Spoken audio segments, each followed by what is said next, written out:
Buat teman-teman yang masih pada punya utang, semangat.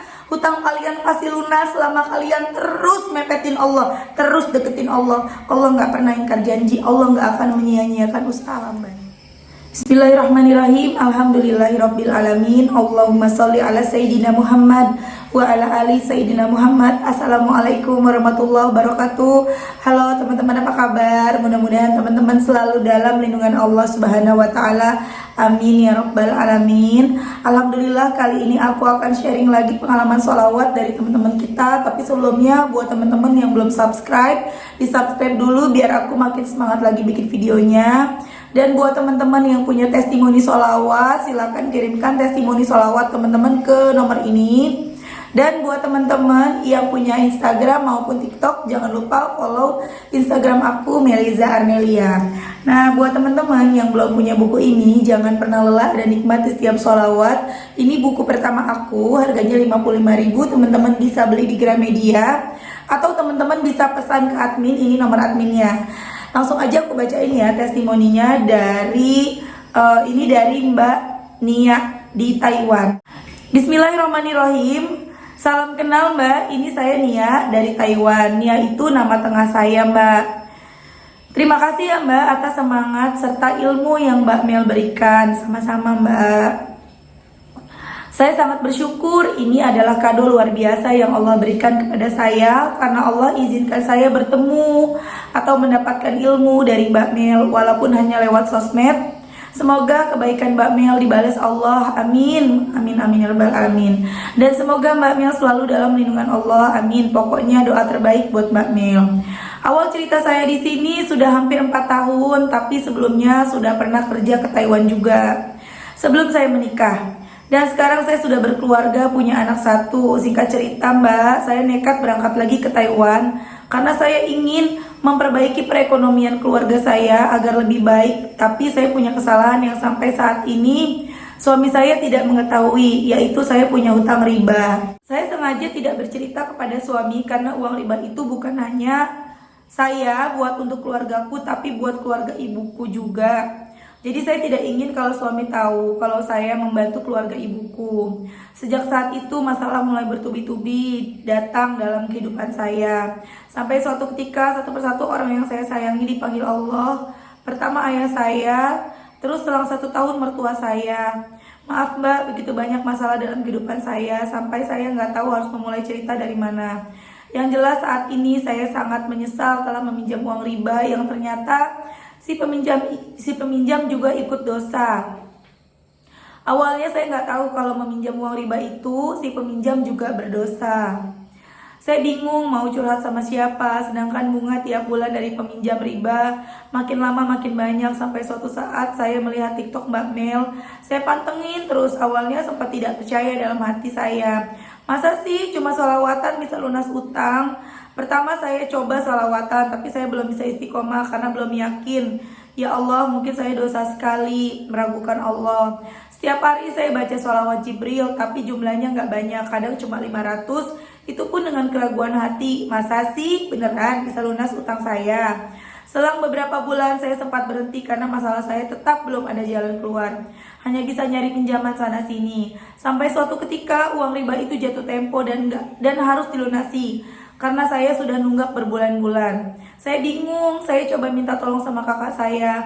Kakak saya mau meminjamkan sertifikat rumahnya buat saya pinjamkan ke bank. Tapi sangat sulit prosesnya, hingga akhirnya saya nggak jadi pinjam.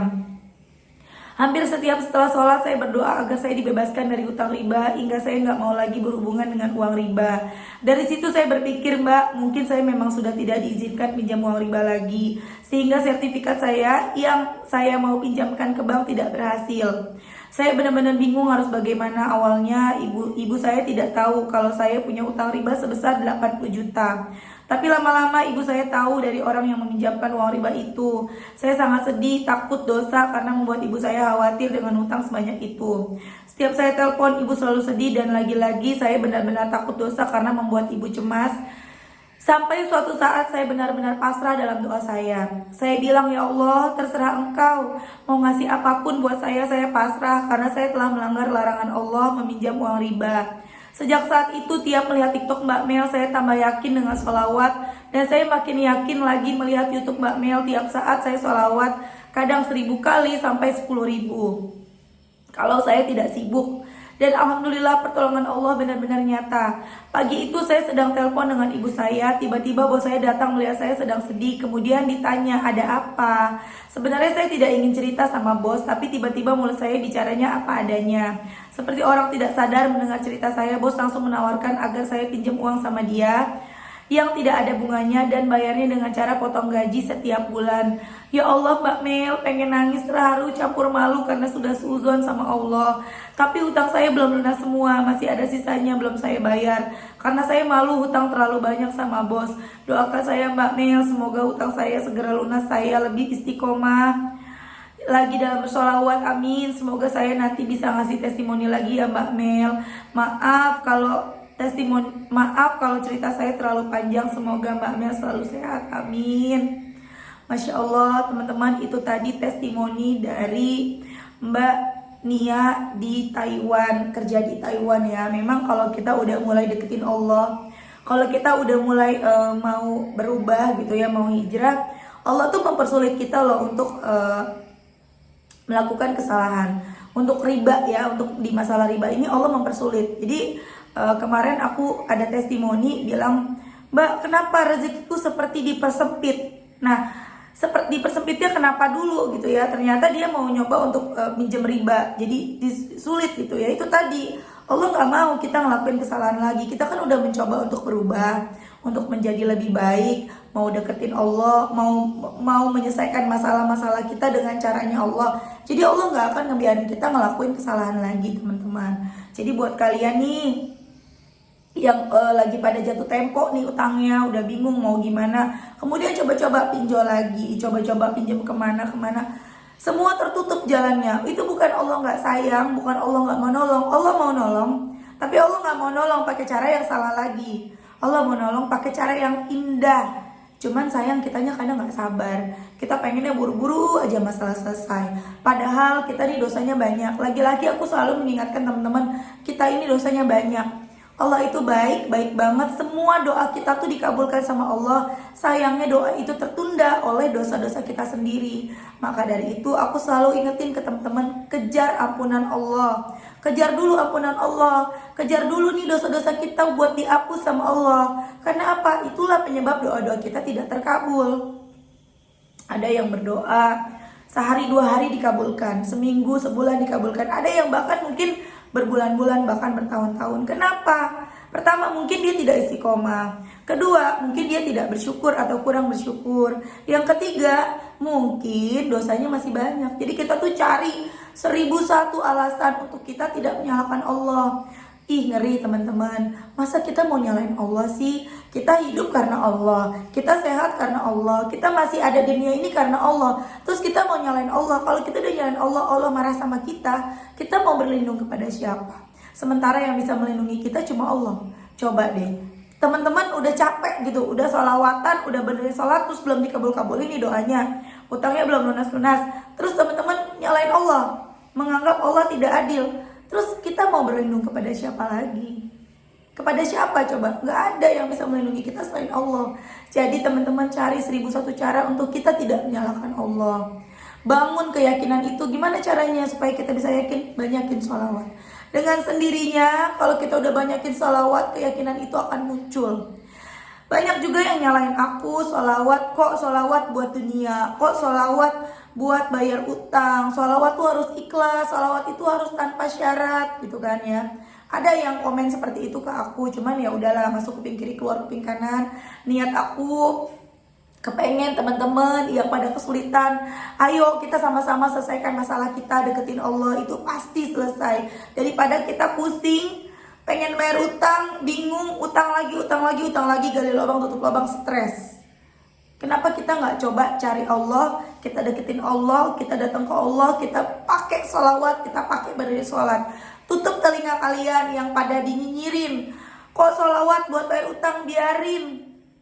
Orang janjinya Allah kok ketika kita bersolawat, 70 hajat akhirat kita dikabulkan, 30 hajat dunia kita dikabulkan. Lalu apakah kita salah? Kita mau ngambil janjinya Allah.